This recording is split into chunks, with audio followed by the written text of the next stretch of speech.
Queridos irmãos, bom dia. Muita alegria que nós os recebemos para esse último dia do nosso encontro e muito grato a Deus por tudo que já ouvimos, tudo que pudemos participar durante esse tempo que nós estivemos juntos. Espero que nos vejamos ano que vem nos eventos que temos preparado para abençoar a vida de vocês. Meu tema, conforme já foi anunciado, é a busca do Jesus histórico. Essa chamada busca pelo Jesus histórico é um dos resultados do impacto do racionalismo decorrente do iluminismo nos estudos bíblicos e teológicos do século XVIII.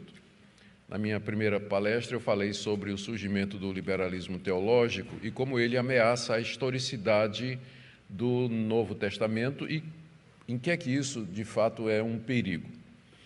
Hoje eu quero ver, em particular, esse efeito que o liberalismo teológico trouxe sobre a interpretação dos evangelhos. Essa busca pelo Jesus histórico da parte de alguns estudiosos, muitos estudiosos do século XVIII até os dias de hoje, parte do pressuposto que milagres não existem, não há milagres, eles não acontecem. E que, portanto, os relatos dos evangelhos a respeito dos milagres de Jesus, os atos de Jesus e as coisas que Jesus disse, foram altamente editados, modificados, alterados e até inventados pelos discípulos de Jesus, de forma que o que você tem nos evangelhos não é um relato histórico fidedigno da pessoa, das palavras e das obras de Jesus de Nazaré.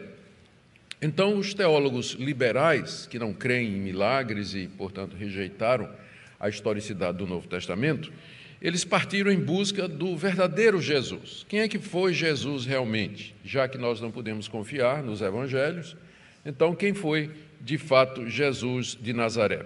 Porque o Jesus dos evangelhos, ele nada mais é do que o Cristo da fé dos discípulos. Foi a fé dos discípulos que criou aquela figura que você tem nos evangelhos e que foi a versão que predominou através dos 2000 anos de história da igreja. É esse Cristo da fé dos discípulos. Para eles, então, para que se possa fazer uma reconstrução dos fatos e saber quem foi de fato Jesus, era preciso deixar de lado os dogmas e as crenças que a igreja cristã, durante 2000 anos, quase, né? Na época deles era 1800 anos, mais ou menos, vinha tendo a respeito de Jesus. E, por exemplo, que ele era Deus, que ele era o Salvador do mundo, que ele morreu numa cruz para nos salvar dos pecados. Isso tudo tinha que ser deixado de lado e era necessário abordar os evangelhos usando as ferramentas de interpretação produzidas pela crítica bíblica, como a crítica da forma, a crítica literária, a crítica da redação, crítica das fontes. É um monte de crítica aí, né? O que elas têm em comum é que são críticas mesmo. Elas tratam a Bíblia como um livro qualquer de literatura religiosa e partem do pressuposto de que aquilo que está sendo relatado não é verdadeiro, porque milagres não existem, milagres não acontecem. Então, se você tem um relato que fala de gente andando sobre as águas, gente ressuscitando, pães e peixes se multiplicando, aquilo ali nunca aconteceu.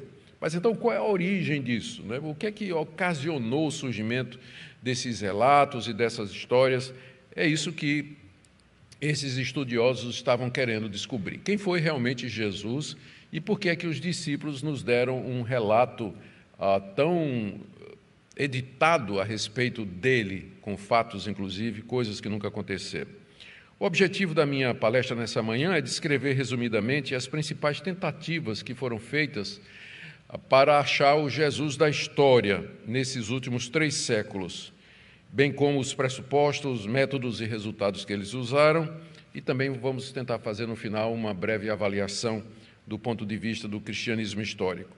O meu ponto principal, o meu pressuposto, é que mesmo não sendo biografias no sentido em que nós usamos o termo hoje, os evangelhos nos fornecem um relato historicamente confiável quanto ao Jesus da história, que é o mesmo Cristo da fé. Essa distinção não existe para nós. O Cristo da fé é o mesmo Jesus da história, porque nós recebemos o relato dos evangelhos como sendo fidedignos. Daí a importância da historicidade, da veracidade histórica da narrativa dos evangelistas. Bom, vamos iniciar com a primeira fase dessa busca do Jesus histórico, que geralmente é creditada à obra de um teólogo alemão de Wittenberg, ironia, né? É o mesmo lugar onde Lutero pregou as 95 teses, mas foi exatamente lá que esse teólogo alemão, chamado Hermann Reimarus, no século XVII, publicou um livro que dá início à chamada busca do Jesus histórico.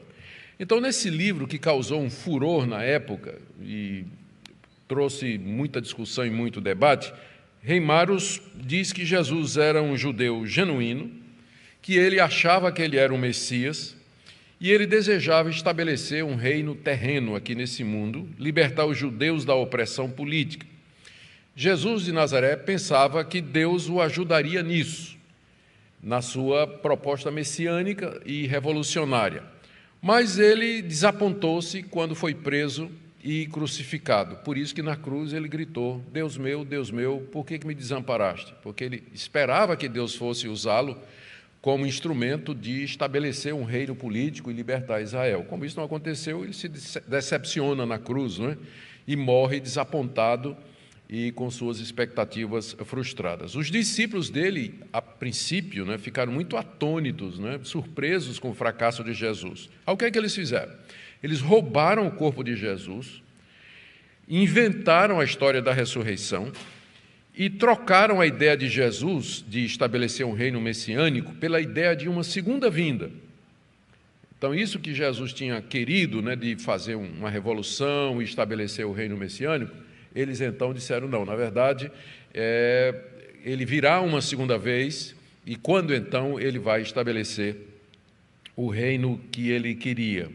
E Reimarus diz que os discípulos fizeram isso com o objetivo de ter um meio de vida, porque eles não queriam voltar a trabalhar.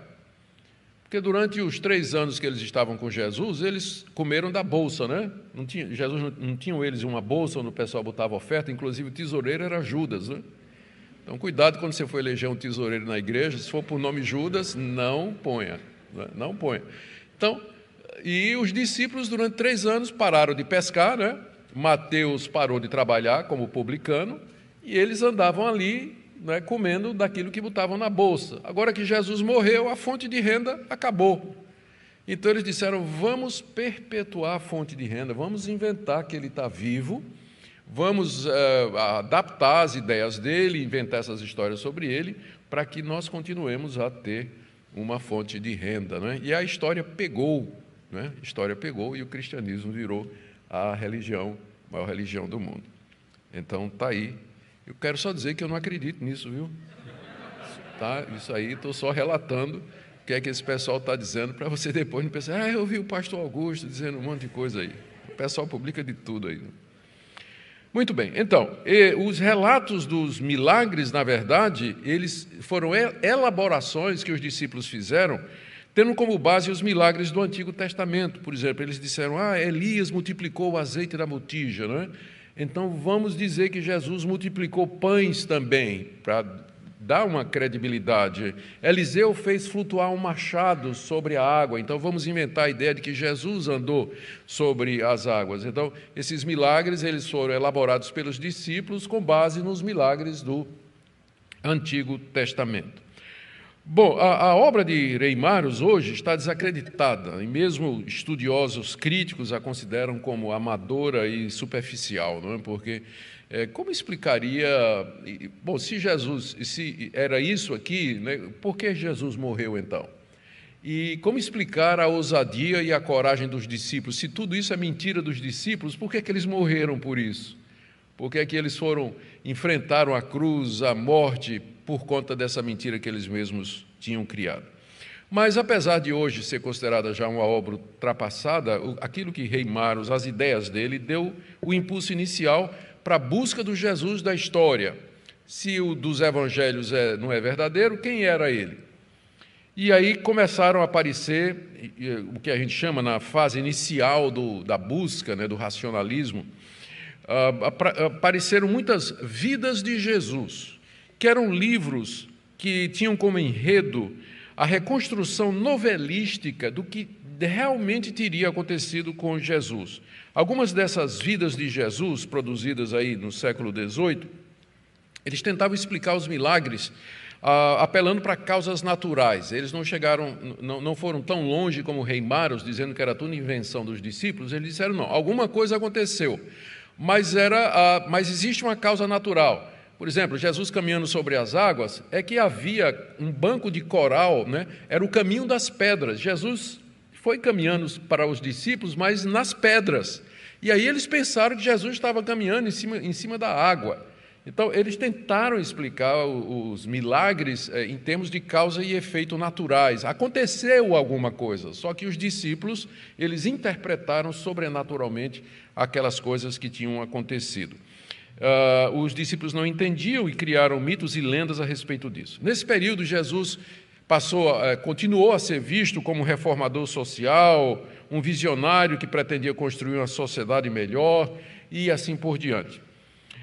Os pesquisadores não se contentaram em fazer uma mera reprodução do que teria sido a verdadeira vida de Jesus, mas eles tentaram descobrir quais seriam as verdadeiras causas que os evangelhos não contam, que causaram o conflito de Jesus com as autoridades judaicas e romanas e que acabou na sua morte violenta. Que tipo de pessoa Jesus era que provocou essa reação das autoridades judaicas e romanas, já que eles não acreditam que Jesus disse que era filho de Deus e que essa foi a causa, né? Ele foi acusado de blasfêmia pelos judeus e depois de revolucionário diante das autoridades romanas. Mas se Jesus era um mero Messias local, popular, né? Por que essa morte, essa reação tão violenta dos judeus? Estava cheio de Messias naquela época, né? Havia casos e casos de pessoas que apareciam com ideais revolucionários, mas porque Jesus, em particular, provocou a ira dos romanos e dos judeus. Então,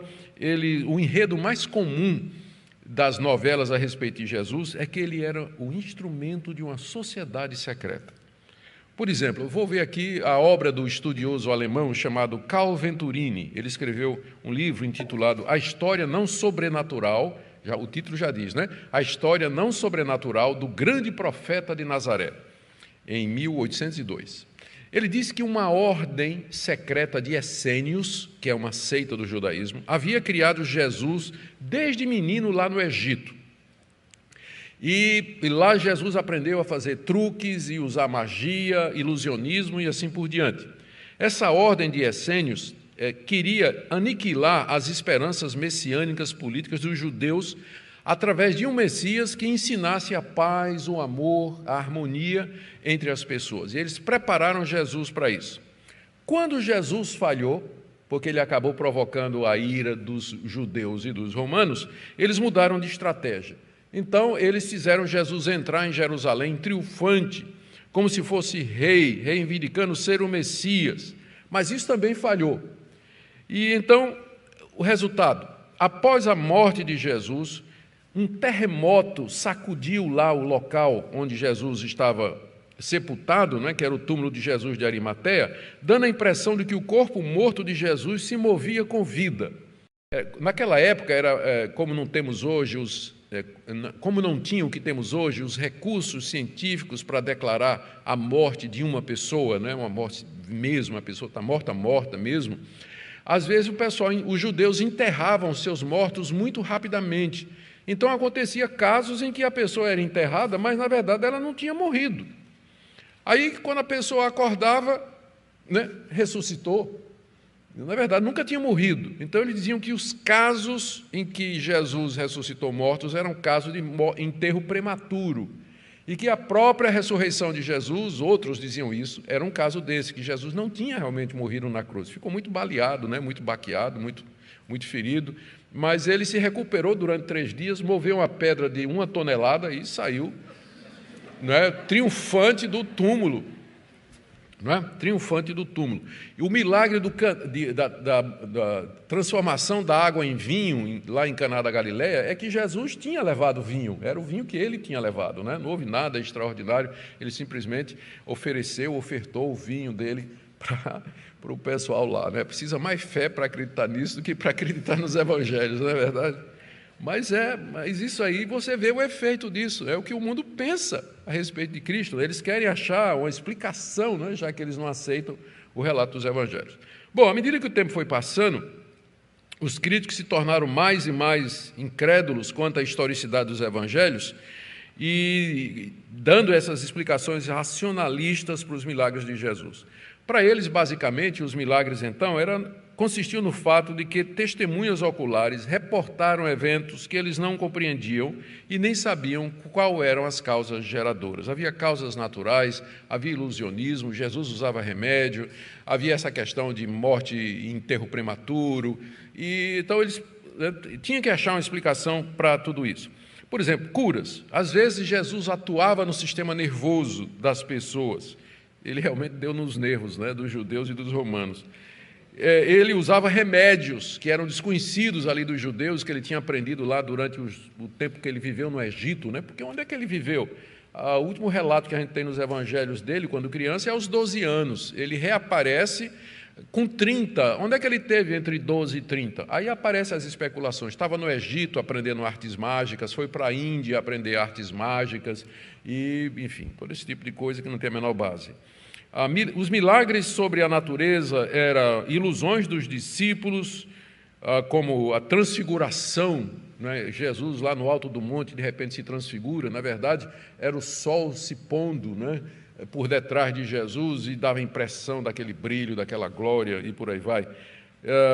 A ressurreição do próprio Jesus, já falei, uma recuperação lenta. E, pelo menos até aqui, o pessoal ainda acreditava que alguma coisa tinha acontecido, só que os discípulos interpretaram à luz da fé e da ignorância e do mundo pré-científico daquela época. Daí, eles, quando escreveram a respeito de Jesus, eles criaram essas histórias. Não é criaram, não, eles relataram essas histórias, que, na verdade, é o resultado da interpretação ignorante deles sobre fatos que eles não conheciam. Bom, mas não demorou muito que a tendência de explicar os milagres em termos de causas naturais fosse rejeitado e que a ideia de que os discípulos, na verdade, criaram tudo isso do nada começou a se estabelecer. Durante algum tempo, né, essa busca do Jesus histórico, ela tomou a academia, a universidade, os seminários, as escolas de teologia, que já estavam minadas pelo liberalismo teológico. E era a febre da época, né? Surgia livro após livro tentando explicar quem era Jesus, por que o conflito dele com os judeus, o surgimento do cristianismo, por que os discípulos morreram pelo aquilo que eles acreditavam. Tudo isso porque eles rejeitaram o relato simples dos evangelhos sobre Jesus. Eles não acreditavam nos 4 evangelhos. Aquilo ali não é histórico. E é o ponto aqui do nosso evento, né? A importância da historicidade. Para eles não era histórico. Então, se não era, o que aconteceu? E aí veio toda essa febre, né, para tentar explicar o Jesus da história. Mas alguns fatores contribuíram para o encerramento dessa primeira fase da busca. Primeiro, a falta de consenso entre os críticos sobre quem de fato foi Jesus. Apesar de muitas teorias, apesar de ideias, dos livros, ao abandonar o relato de Jesus que nós temos nos evangelhos, os críticos ficaram sem uma fonte segura, porque tudo isso aqui que eu disse, né, que eles falaram, são teorias. A única coisa que você tem daquela época são os 4 relatos dos evangelhos, os 3 sinóticos e João. Fora isso, você não tem nada. Então, uma vez que você tira isso, você vai imaginar Jesus a partir do vácuo, né? Porque se você não acredita nas únicas fontes, que fontes você vai usar? Então, não tinha prova, não tinha fundamento, não tinha nada consistente para eles embasarem isso aí, e o resultado, então, foi esses quadros diversos, né, a respeito da vida de Jesus. Segundo, ficou claro que eles não eram nem neutros e muito menos científicos, porque Jesus era apresentado de acordo com as convicções de cada um. Às vezes como reformador social, às vezes como um pregador de ética, às vezes como um profeta judeu. os estudiosos olharam no poço profundo da história em busca de Jesus e o que eles viram foi o seu próprio reflexo na água. Eles projetaram aquilo que eles criam em quem teria sido Jesus. Então, objetividade aqui passou longe, não é? E eles acusaram os evangelhos de não serem objetivos, mas darem um retrato de Jesus influenciado pela crença e pela fé dos discípulos. A terceira razão por que essa primeira fase da busca foi encerrada é a chegada da pós-modernidade, que trouxe o conceito de que pessoas interpretam a realidade através dos óculos de suas crenças. E aí os evangelhos passaram a ser vistos como expressão da fé dos discípulos e não relatos historicamente confiáveis. Portanto, é impossível você achar... A ideia é essa. Se tudo que você vê, faz, lê e interpreta depende do que você crê, o relato dos evangelhos é o resultado da fé dos discípulos e não de objetividade histórica. Como os evangelhos são as únicas fontes que nós temos a respeito de Jesus Cristo e elas expressam a fé da igreja, então a busca pelo Jesus histórico é impossível. Você nunca vai achar quem foi Jesus, porque as únicas fontes que existem não são confiáveis. Então, quem foi realmente Jesus vai permanecer um mistério. E aí, a primeira fase da busca arrefeceu. Durante muitos anos, os próprios discípulos desses críticos, eles abandonaram essa ideia de tentar achar o Jesus da história, porque diziam que não tinha instrumento necessário para isso. Mas, recentemente, a coisa voltou. O reinício da busca pelo Jesus verdadeiro pode ser marcada com o surgimento, nos Estados Unidos, em 1985, do Jesus Seminar, Seminário de Jesus. Foi um grupo de 75 estudiosos de diversas orientações religiosas que se reuniam regularmente, 2 vezes ao ano, para levar adiante a busca pelo verdadeiro Jesus. Eles retomaram a ideia da busca, só que agora tinha algumas coisas diferentes. Primeiro, eles rejeitaram o Jesus histórico reconstruído pelos liberais, porque eles diziam que não deram a devida atenção ao fato de que Jesus era um judeu, ao contexto socioeconômico político da Galileia, onde Jesus atuou. Eles deveriam ter dado mais atenção a essa questão sociopolítica, econômica da Galileia, que era um caldeirão fervendo, não é? Era uma tensão constante. Jesus ministrou ali, então ele deveria ser entendido à luz desse contexto e não como os críticos da primeira fase haviam tentado redefini-lo. A maioria dos pesquisadores dessa nova fase da busca pelo Jesus da história, ligados ao Jesus Seminar, procura reconstruir ou enraizar sua reconstrução de Jesus firmemente no ambiente social da Galileia e Palestina na época de Jesus. Isso aqui coincide com o impacto do marxismo e das ideias sociais no estudo da teologia. Então, se vai ter uma nova busca por Jesus, nós temos que entender Jesus à luz das questões sociais, políticas e econômicas da sua época, em vez de pensar que ele era apenas um profeta escatológico que queria instalar um reino e entrou, por isso, em confronto com os judeus e romanos daquela época. Não, a gente tem que levar em consideração o contexto socioeconômico político da da Galileia, que não foi levado em conta pelos liberais na primeira fase da busca. Mas o que é realmente interessante aqui, diferente da primeira fase, é que o Jesus Seminar, ele acrescentou mais 3 fontes para a pesquisa a respeito de Jesus. Pelo menos os liberais da primeira fase admitiam que só tinha 4 fontes para a gente reconstruir a vida de Jesus: Mateus, Marcos, Lucas e João. E aí você podia entrar, adicionalmente, no restante do Novo Testamento. Os escritos de Paulo, embora Paulo não tenha vivido com Jesus, mas ele viveu com quem viveu com Jesus, secundariamente você teria as cartas de Paulo, e o livro de Atos, para trazer alguma informação sobre a vida de Jesus. Ou seja, o cânon do Novo Testamento. Mas agora esse pessoal introduziu como fonte de pesquisa o Evangelho de Tomé, e um suposto documento chamado que vem da palavra alemã Quelle, que significa fonte, e os manuscritos do Mar Morto, bem secundariamente, mas especialmente o Evangelho de Tomé, que é chamado agora o Quinto Evangelho, não é? e esse suposto documento Q. O Jesus Seminar, então, ele reabilita o Evangelho de Tomé, que é uma coleção de ditos e discursos de Jesus atribuída ao irmão de Jesus. Jesus teria tido um irmão, já que não tem isso de nascimento virginal, né? Jesus teria tido um irmão verdadeiro, chamado Judas Tomé, e esse Evangelho de Tomé teria sido escrito por esse irmão de Jesus. E, na verdade, é uma coleção de ditos e discursos de Jesus. Não tem nada sobre os milagres ou sobre os atos de Jesus, mas somente os ditos de Jesus, o Evangelho de Tomé. Ele foi encontrado, esse Evangelho de Tomé, a gente sabia da existência dele porque ele é citado pelos pais da igreja. Mas ninguém tinha uma cópia dele. Mas essa cópia foi descoberta em 1945 num jarro de barro no Egito, na cidade de Nag Hammadi, junto com a coleção de escritos gnósticos. Esse Evangelho de Tomé, na verdade, é um documento gnóstico. Os ditos de Jesus ali é um Jesus que adere ao gnosticismo, que é a ideia de que existe um conhecimento secreto revelado somente aos iniciados, pelos quais você pode chegar diante de Deus. O gnosticismo foi a primeira grande heresia dentro do cristianismo, que levou a igreja, os pais da igreja, a um confronto muito sério nos 2 primeiros séculos, acho que entrando até pelo 3º. Finalmente, os apologetas cristãos prevaleceram, senão hoje nós todos seríamos gnósticos, todos.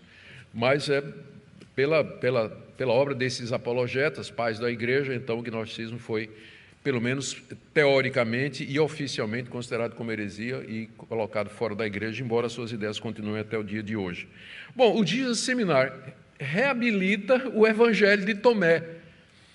Eles estão dizendo que, uma vez que eles não acreditam em inspiração, eles acham que o Evangelho de Tomé é uma fonte tão válida quanto os 4 evangelhos. Está no mesmo nível. Inclusive, eles publicaram os 5 evangelhos, um livro, uma obra, intitulado Os 5 Evangelhos, onde Tomé aparece depois de João. Esse seria o Novo Testamento deles, seria esse aí. Ele trata o Evangelho de Tomé em pé de igualdade, e, da mesma forma, esse suposto documento Q. O que é isso? Bom, esse documento Q supostamente é uma coleção de ditos de Jesus, que é o documento escrito mais antigo. Ele antecede o Evangelho de Marcos, ele antecede as cartas de Paulo. Foi a primeira tentativa de se colocar por escrito alguns dos ditos de Jesus, algumas declarações de Jesus, provérbios, parábolas, ditos dominicais, ou seja, ele se apresentando como Domines, Senhor, enfim, né? É uma coleção de palavras que Jesus teria feito. Isso aqui é uma suposição, não existe nenhuma prova de que o documento Q de fato existiu. Mas o Jesus Seminar diz, não, ele existiu, inclusive eles dizem, nós somos capazes de reconstruir, e ele serviu de base junto com Tomé. Eles dizem que o Evangelho de Tomé é mais antigo do que Marcos. Então, o Evangelho de Tomé e Marcos serviram de base para Marcos escrever o seu Evangelho, e aí Mateus e Lucas vieram depois e fizeram a festa a partir desses três documentos, né? Mateus e Lucas. João é um caso à parte, é completamente idiosincrático, não se harmoniza com os 3 sinóticos e tem que ser tratado como uma obra de um discípulo altamente inteligente que apresenta um Jesus estilizado que não tem nada a ver, que fala de uma maneira que ele não fala nos sinóticos e que relata fatos como a ressurreição de Lázaro, que não aparece nos 3 sinóticos. Então, é um negócio à parte, não tem como harmonizar João com os 3 sinóticos. Eles dizem aí, não é? Bom, o Jesus Seminar coloca o Evangelho de Tomé e de Q, como eu disse, como fontes mais importantes, e, então, quando fazem a comparação, o que teria Jesus realmente dito, de acordo com o Q e o Evangelho de Tomé, eles chegam à conclusão que em Marcos só tem um dito de Jesus que é verdadeiro, que Jesus disse mesmo, que é dai a César o que é de César e a Deus o que é de Deus. É a única coisa que Jesus realmente disse de verdade no Evangelho de Marcos. O resto é invenção dos discípulos. Certo? Está ótimo, que beleza. A decisão quanto... Aí é questão, né? A decisão quanto aos ditos de Jesus que são autênticos nos evangelhos, é feito de maneira democrática. Olha como é que eles fazem. Há um debate entre eles a respeito de uma determinada passagem. Por exemplo, essa, dai a César o que é de César e a Deus o que é de Deus. Eles debatem, né, sobre se aquilo é verdade ou não, e depois fazem uma votação usando bolinha colorida. Se a bolinha é vermelha, então, se o estudioso acha que Jesus com certeza disse isso, ele joga a bolinha vermelha. Se ele acha que Jesus provavelmente disse isso, ele joga a bolinha rosa. Se ele acha que provavelmente não disse, ele joga a bolinha cinza. E se ele acha que é altamente improvável que Jesus tenha dito isso, ele joga a bolinha preta. Então, no sistema de votação por cores, eles chegam à conclusão do que Jesus tinha dito ou não, né? Do que a gente pode ter certeza, sim ou não. E aí, no final, a conclusão é que somente 18% dos ditos dos evangelhos foram realmente pronunciados por Jesus. E como era, então, esse Jesus, né? Já que o quadro dos evangelhos... Espero que não saia ninguém ateu daqui, viu, gente? Porque... Eu costumo contar isso. Eu, quando estava fazendo meu doutorado em interpretação bíblica, primeiro nos Estados Unidos, depois lá na Holanda, eu tive que ler esse pessoal todo. Foram 4 anos lendo esse lixo, esse material aqui. Eu escapei de ser ateu por isso aqui, ó. Por isso aqui. Escapei, como a gente diz aqui, não. Escapei fedendo, né? Como a gente diz aqui. Porque parece convincente, né? Se você não tem certeza, se você não tem convicção, não são poucos os que vão atrás dessas novidades. E é isso que você vai encontrar se você for estudar teologia numa escola de teologia de uma universidade pública, uma escola de teologia de uma denominação que não tem compromisso confessional. Você vai encontrar esse tipo de crítica a respeito das Escrituras, não é? Bom, o Jesus histórico reconstruído pelo Jesus Seminar, então, né, chegando finalmente. Então, quem foi Jesus? E os estudiosos do Jesus Seminar vão dizer a você o seguinte: os ditos de Jesus eram curtos, provocativos e fáceis de memorizar. Ele era um mestre por excelência. Os que foram mais facilmente memorizados eram aforismos e parábolas, porque todo mundo gostava. A conversa de Jesus era diferente. Suas parábolas e tiradas tinham a ver com aspectos sociais e religiosos da sociedade da época. Seus ditos e parábolas surpreendiam e chocavam. Normalmente, Jesus revertia os papéis tradicionais ou frustrava as expectativas diárias. Seus ditos eram frequentemente exagerados, paradoxais e cheios de humor. As imagens que ele empregou eram concretas e vívidas. Seus ditos e parábolas eram costumeiramente metafóricos e sem aplicação definida. Via de regra, Jesus não iniciava um debate ou um diálogo, nem se oferecia para curar pessoas, raramente falou de si mesmo na primeira pessoa do singular. Isso aqui é o que dá quando você pega o Evangelho de Tomé, dá prioridade a ele, um suposto documento que você mesmo reproduziu, dizendo o que é que porventura estaria ali, e você julga os evangelhos a partir dali, dizendo o que estiver em Tomé, então, e tiver nos evangelhos, então isso aí é realmente Jesus. O resultado é um Jesus que era simplesmente era uma pessoa que entretinha o povo, era um contador de histórias, alguém itinerante que ia pelas vilas, né, com ditos engraçados, espirituosos, chamava a atenção do pessoal, mas não tinha nada radical no ensino de Jesus. A pergunta é, como é que alguém assim conseguiu ganhar o ódio dos judeus? Se o mal dele era ser esperto, né? Esperto assim, falar coisas engraçadas, espirituosas e reverter os papéis tradicionais, não tinha nada de escatológico, não tinha nada de doutrinário, não fez milagre nenhum, não confrontou ninguém. Mas então, como explicar isso que todo mundo sabe, que ele morreu crucificado debaixo de Pôncio Pilatos? O que é que ele fez para Pilatos mandar crucificá-lo?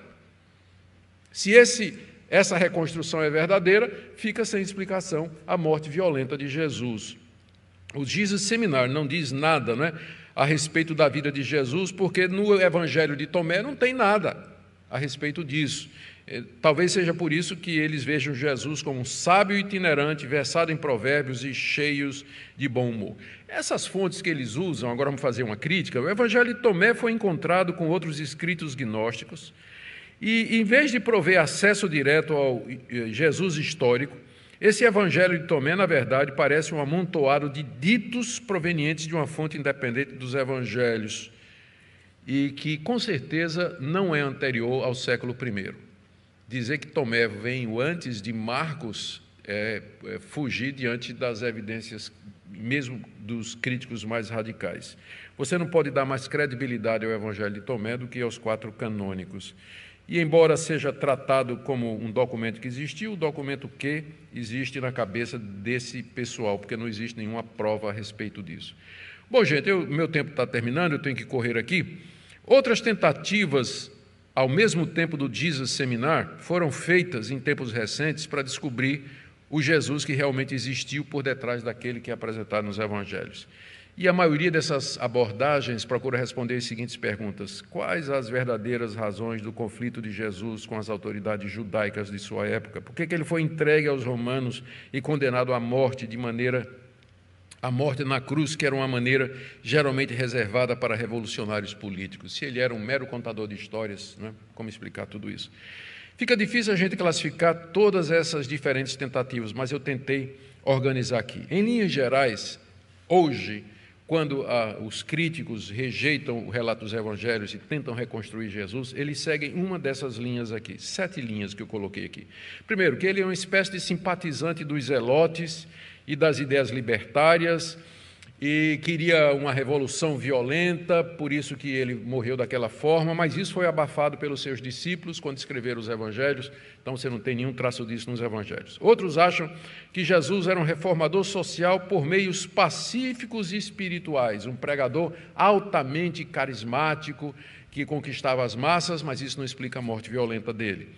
Uma abordagem latino-americana é que Jesus Cristo era libertador da condição sociopolítica dos pobres da época, que é a versão do famoso Leonardo Boff no seu livro clássico Jesus Cristo Libertador.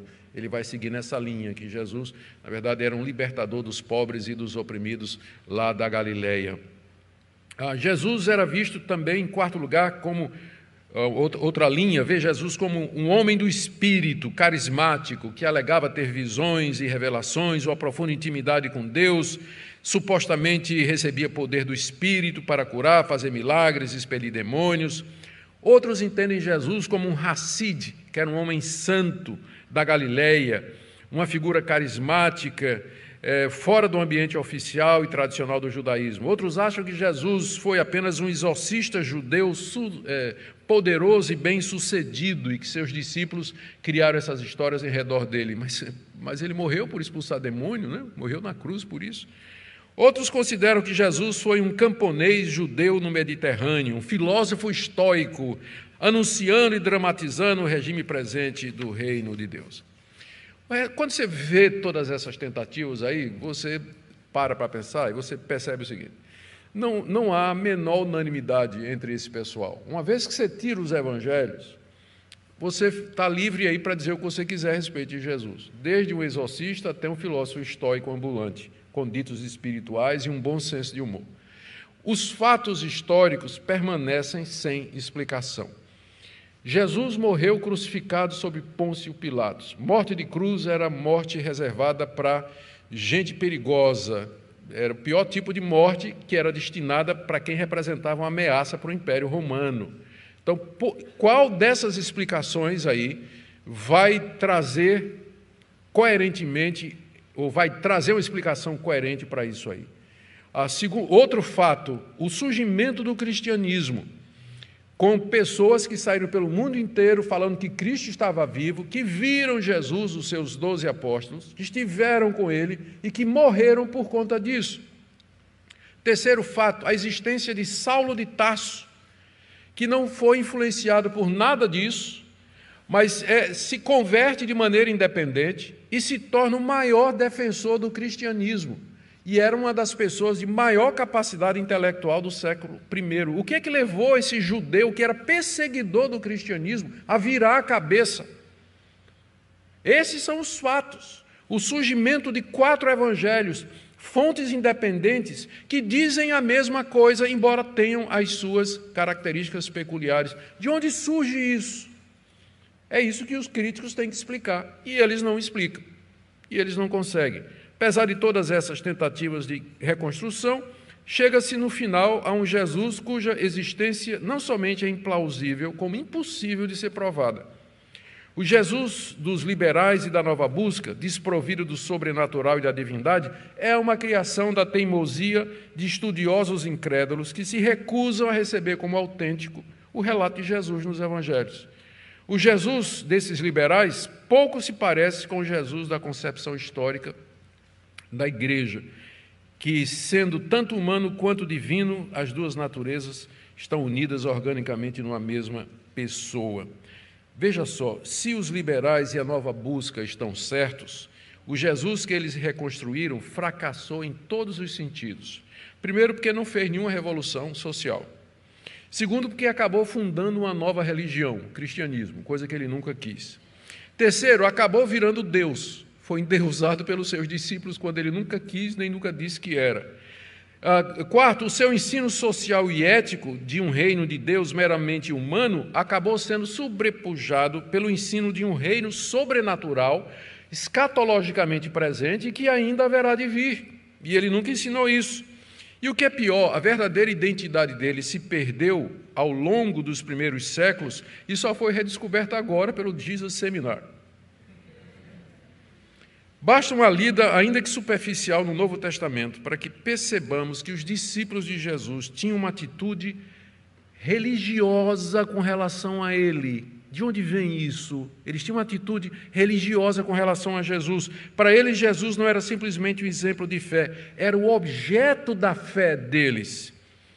A religião deles não era somente ter fé em Deus, como o próprio Jesus tinha, era ter fé em Jesus, como sendo o Filho de Deus, como sendo o próprio Deus, o Salvador do mundo.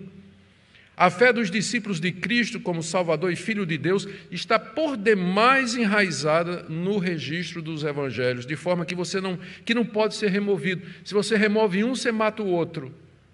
A atitude religiosa que os discípulos tinham com relação a Jesus. Quando eu digo religiosa, é que eles criam que Jesus era o Filho de Deus e estavam dispostos a morrer por isso. De onde surge isso? De onde surge isso?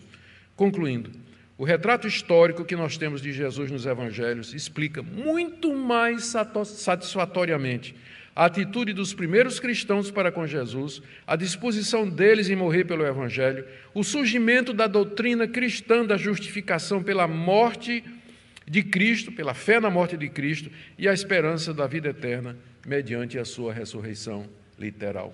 Tendo estudado tudo isso durante quase 30 anos, eu digo a vocês que eu continuo convencido de que os evangelhos ainda são a melhor explicação para o fenômeno do cristianismo e o seu surgimento no primeiro século em torno da figura de Jesus de Nazaré. Que Deus nos abençoe, irmãos, e que Ele permita que a gente continue firme na crença na historicidade do Novo Testamento, particularmente dos evangelhos. Amém? Vamos orar? Ó Deus, te damos graças porque enviaste o teu Filho. Te damos graças porque os discípulos nos deram um relato fidedigno do que ele fez e ensinou. Te damos graças que nós podemos crer no Senhor Jesus e, confiados nele, ter o perdão de pecados e a vida eterna. Ajuda a tua igreja, assediada, invadida por falsos profetas, desprovidos de fé e de piedade e que torcem o evangelho para a sua própria condenação. Livra-nos, ó Deus, desses falsos mestres. E levanta homens e mulheres fiéis a Ti, que sejam capazes de defender a fé e pregar o verdadeiro Evangelho nesse mundo. Em nome de Jesus. Amém.